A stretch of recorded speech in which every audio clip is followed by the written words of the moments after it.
Midangat sa buhatan ang usa ka mananagat nga napakan og iro si Joshua Lacson, 25 ang edad, taga Baybay Maningkol, Osami City. Dala niini ang resita sa tambal ug naghanyok kini nga matabangan siya pagpalit sa resita gikan sa nagpa-check up sa Mars Gen Hospital. Aniya si Joshua sa iyang panawagan.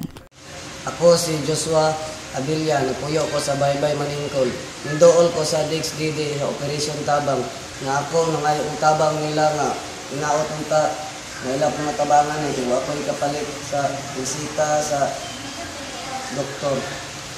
Nga, kung taon ko'y laing kuwan, pangita, hindi na nagatra. Gitagaan diya og 1,000 pesos si Joshua isip dinali ang tubag alang sa tambal ug human gidawat ni Joshua ang kantidad, siya mipasalamat.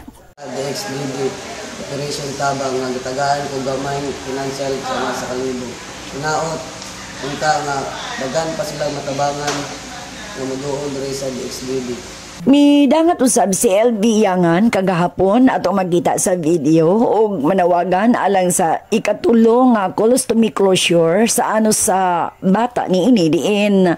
Kung inyong hinumduman, walay buho ang sampot sa bata nga si Mark Andrew sukad sa pagkataon niini ug mag-10 anyos na ang edad sa bata karon. Reschedule na usab sa mission karong Enero 13 ug 14 para sa bata ug nagkinahanglan sila financial assistance puhon.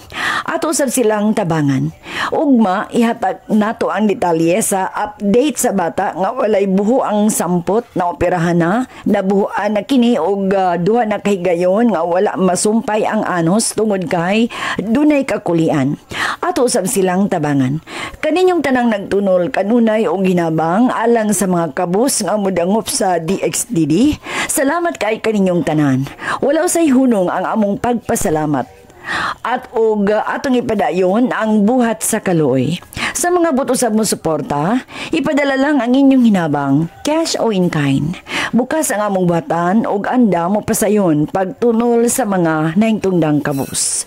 Ang atong address, Operation Tabang, care of DXDD Radio Television, Dorizano Street, Metropolitan, Immaculate Conception, Cathedral Drive, Osami City. GCash number 0907-443-7234. Alang sa DXDD Operation Tabang, ako si Ate V, Vicky Remedios Palaw.